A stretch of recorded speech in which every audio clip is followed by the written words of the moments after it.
Um dos inscritos aqui do canal, Matheus, pediu que eu fizesse um vídeo sobre quaternions. Mas quaternions não é a minha área de pesquisa, envolve um pouco de análise complexa.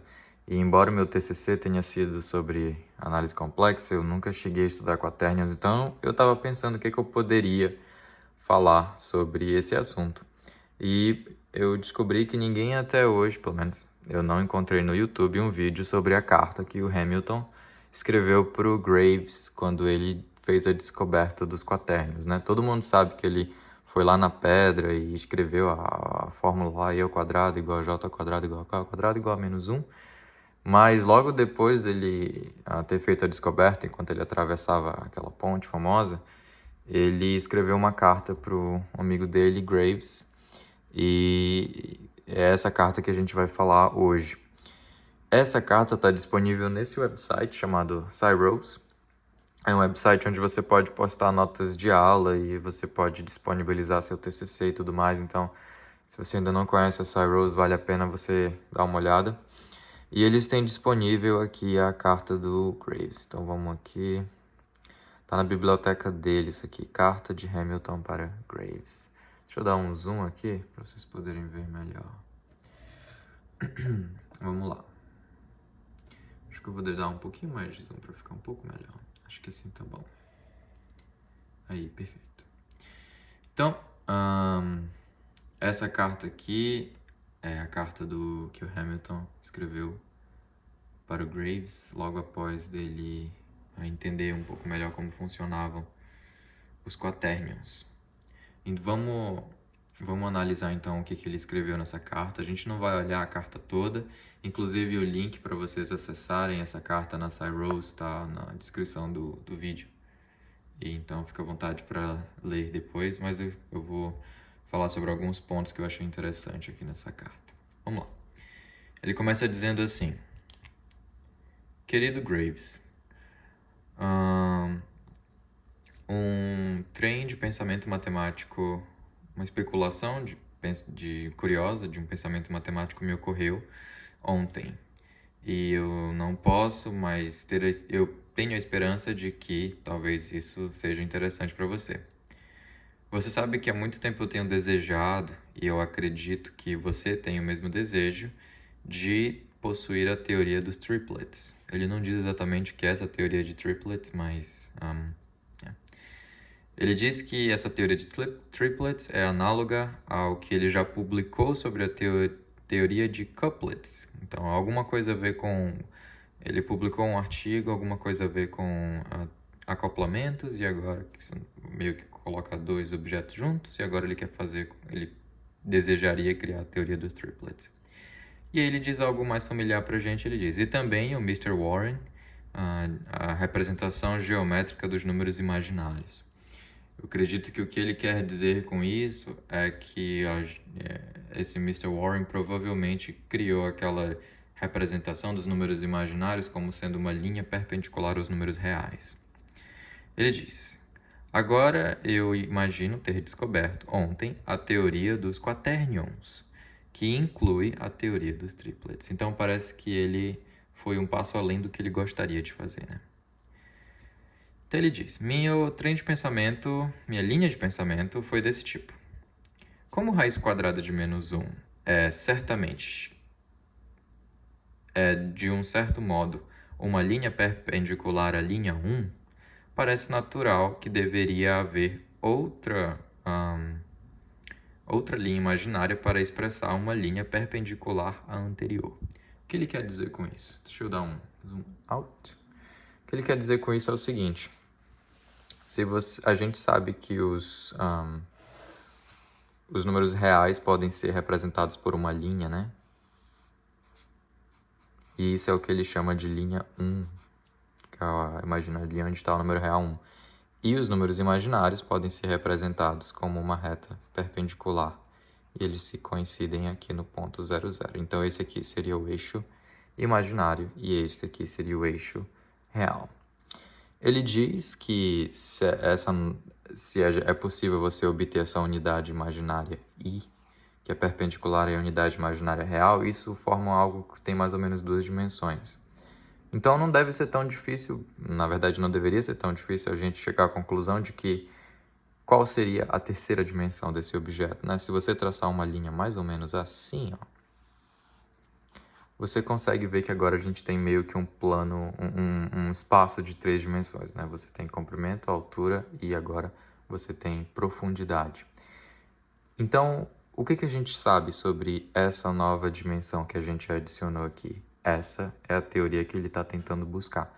Qual é a interpretação que a gente pode dar para essa nova linha? E é sobre isso que é a teoria que ele vai falar aqui. Então vamos lá. Continuando aqui. Ele diz: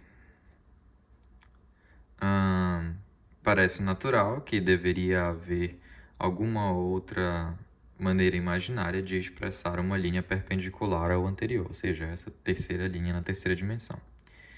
E por causa da rotação dessa para essa, também ser dobrada conduziria a menos 1.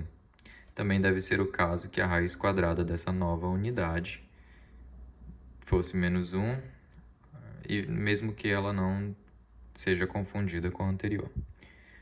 Um pouco complicado o que ele escreveu aqui, mas o que ele quer dizer é o seguinte. Deixa eu trazer de volta o papelzinho aqui. A gente sabe que aqui no plano, esquecendo a terceira linha por enquanto, se você marca um ponto aqui, vamos marcar aqui um ponto X, e você multiplica esse ponto pela unidade imaginária, y, o que acontece é você produz uma rotação de 90 graus nesse ponto X, e ele acaba caindo aqui nesse ponto XY. Se você multiplica novamente por y, então aqui você multiplicou por y, aqui você multiplicou por y de novo. Se você multiplica novamente por y, você cai agora aqui no ponto menos x, porque x vezes y é xy ao quadrado, que é menos x, né? Porque x ao quadrado é menos 1. Então, você faz essa rotação. Então, é também de se esperar que quando você imaginar essa nova quantidade, vamos adiantar um pouco, ele vai chamar ela de j mais para frente.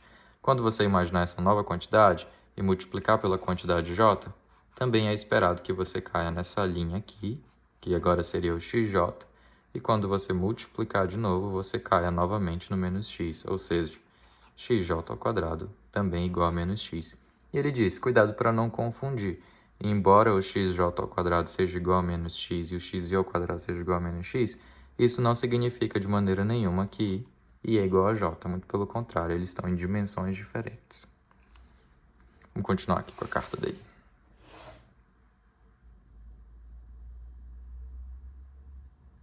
Muito bem. O que mais ele diz? Ok. Ele diz, chamando a raiz anterior, como os alemães geralmente fazem, de i, que a gente já conhece bem, né? E a nova de j, o novo eixo a gente chamou de j, né? Eu me perguntei que leis devemos assumir para a multiplicação dos números a mais ib mais jc e x mais iy mais jz. E é bem natural que você assuma o produto sendo dessa maneira. Se você multiplicar esse primeiro número por esse segundo número, usando as propriedades distributivas e agrupando os termos que não possuem nenhuma letra, os termos que possuem i e os termos que possuem j, você chega nisso aqui. Isso aqui é um simples exercício de multiplicação. Mas ele está se preocupando aqui, então, quais são as leis que relacionam o i, que é a unidade imaginária conhecida, e o j, a nova unidade imaginária que ele adicionou em uma nova dimensão.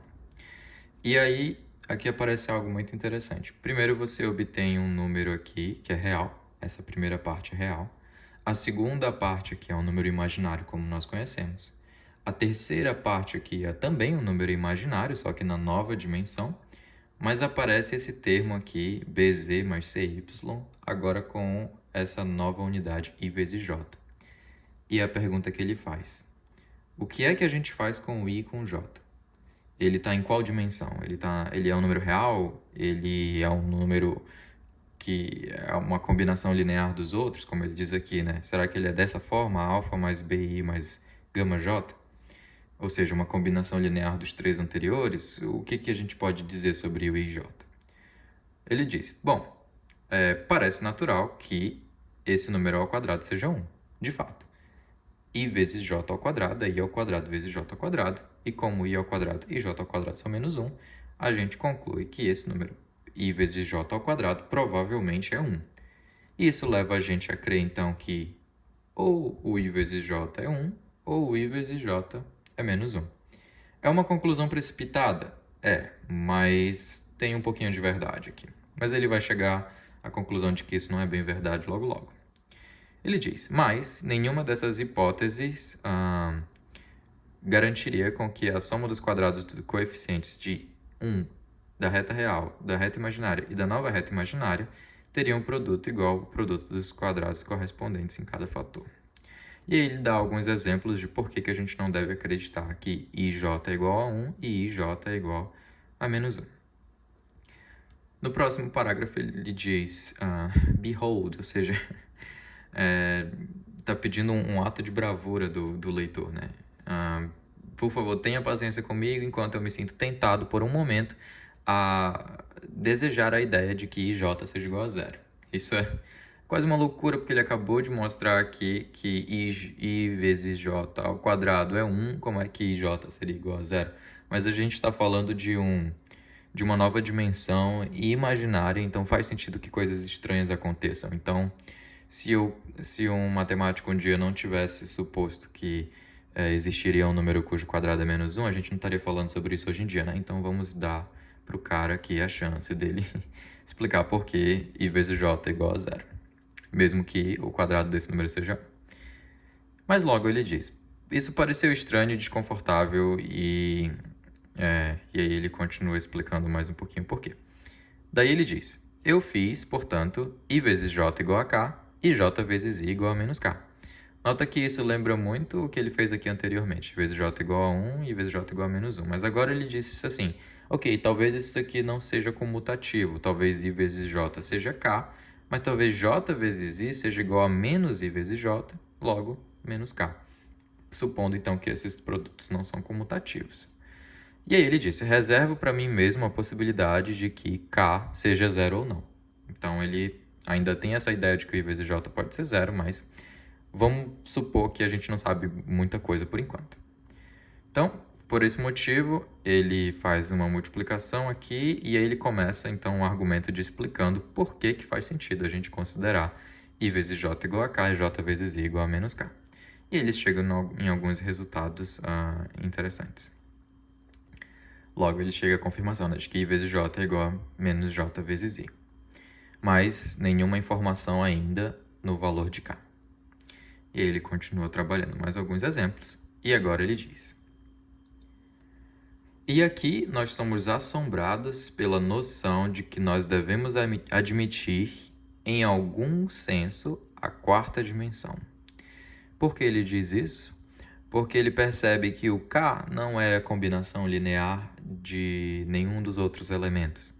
Por não ser a combinação linear de nenhum outros elementos, K tem que viver. K é meio que um vetor linearmente independente. Logo, ele tem que viver numa dimensão diferente. E é por isso que ele chama de uma quarta dimensão. Uma quarta dimensão do espaço com o objetivo de calcular as triplas que ele tinha falado anteriormente. Ou, transferindo o paradoxo para a álgebra, devemos admitir uma terceira unidade imaginária, K, que não deve ser confundida nem com i nem com j, mas que deve ser igual ao produto da primeira e da segunda. E, portanto, somos levados a introduzir quaternions. E agora ele, pela primeira vez, usa o termo. Então, um quaternion é um número da forma a mais i vezes b mais j vezes c mais k vezes d, onde o k é a rotação do i pelo j, multiplicar o i pelo j. E aí ele chega à conclusão, então, de que, embora a gente tenha introduzido uma unidade imaginária j, não é suficiente. A gente precisa introduzir uma terceira unidade k para que o j tenha sua existência explicada. E agora ele começa a fazer algumas conclusões. Ele diz, eu vi que provavelmente i vezes k é igual a menos j, porque i vezes k é igual a i vezes j, e i ao quadrado é igual a menos 1. E, de maneira similar, a gente tem que k vezes j é igual a menos i, de onde eu imaginei que provavelmente K vezes I igual a J, J vezes K igual a I, e ele passa a fazer algumas explicações e ele diz: e desde que a ordem da multiplicação desses números imaginários não é indiferente, ou seja, a ordem que você multiplica eles importa, a gente não pode inferir que K ao quadrado, ou I vezes J vezes I vezes J, é um número positivo 1, porque o quadrado deles é igual a 1. É bem mais provável que K ao quadrado seja igual a I vezes J, I vezes J, que seja igual a menos I JJ, que é igual a menos 1. E, de fato, essa última hipótese é necessária. E aí, então, ele chega à sua conclusão final. Ele diz: minhas hipóteses estão now completas. E aqui você vê a lei que define os quatérnions, né? I ao quadrado igual a J ao quadrado igual a K ao quadrado igual a menos 1 e algumas outras leis extras. E aí ele passa então a dizer como você definiria cada uma das coordenadas de um quaternion usando o produto de dois quatérnions, né? Como seria o formato de cada um dos termos. E a carta dele continua, ele muda um pouquinho para coordenadas polares para fazer mais sentido, algumas coisas. Mas você pode ler essa carta completa na Cyrose, ele termina assinando a carta. Espero que vocês tenham gostado desse vídeo. Tem outras cartas muito interessantes que eu gostaria de examinar. Muito obrigado aí ao Matheus por ter sugerido esse conteúdo. Se você tem alguma carta que está em inglês que você gostaria que eu te explicasse mais um pouquinho sobre o que está se passando nela, deixa aí nos comentários que eu vou fazer isso com o maior prazer. Espero que você tenha gostado desse vídeo. É isso, pessoal. Até a próxima.